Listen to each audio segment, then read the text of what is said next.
অমুক নেতার চরিত্র ফুলের মতো পবিত্র, ফজরের নামাজের আজান হলে ঘুম থেকেই ওঠে না, লুঙ্গি ঠিক নাই, তার চরিত্র ফুলের মতো। আমরা যখন বলি চলেন আলোচনাটা মসজিদে গিয়ে করি, যে ভাতিজা প্যান্টটা বোধহয় ঠিক নাই, নাই এরকম নেতা আছে, ঢাকায় আছে, বাউফলে নাই। এই প্যান্ট ঠিক নাই নেতা বাউফলে আছে না নাই? আমি বারবার বলি প্যান্ট ঠিক রাখতে পারে না, সে বাউফল ঠিক রাখবে কি করে?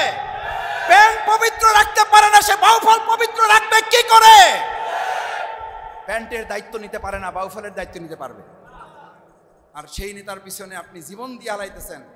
আমার নেতার চরিত্র ফুলের মতো পবিত্র, কোথায় পেয়েছেন?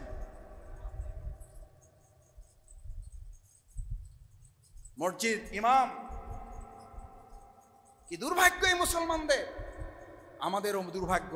এই ইমাম, আমিও একজন ক্ষুদ্র মুয়াজ্জিন, ক্ষুদ্র একজন মুসলিম হিসাবে আমারও দুর্ভাগ্য লাগে যে হওয়ার কথা ছিল এই মসজিদের ইমাম হবে আমাদের সমাজের ইমাম, সমাজের ইমামই হবে আমাদের মসজিদের ইমাম। এটা তো সুন্নাহ, এই দাড়ির, এই টুপির, এই পাঞ্জাবির সুন্নাহ, এই রাসূল সাল্লাল্লাহু আলাইহি ওয়াসাল্লামের সুন্নাহ না এটা? রাসূল কি শুধু মসজিদে নববীর ইমাম ছিলেন না রাষ্ট্রপতিও ছিলেন? এই সুন্নাহ তো আমাদের লাগবে না, আলহামদুলিল্লাহ। আল্লাহ আমাদের সবাইকে এখান থেকে খালাস করুন। আপনি মসজিদের ইমামের দায়িত্ব নেবেন, আর সমাজের দায়িত্বের কথা আসলে লোকেরা আমাদের বলে লোক ভালো, চালাইতে পারবে না, চালাইতে পারবে না। শফিকুল ইসলাম মাসুদ, আপনি লোক ভালো, সামলাইতে পারবে না। আরে হে প্যান্ট সামলাইতে পারে না, আর আমারে কয় আমি নাকি সামলাইতে পারবো না। আগে প্যান্ট সামলাই আসেন, আগে পায়জামা সামলাই আসেন।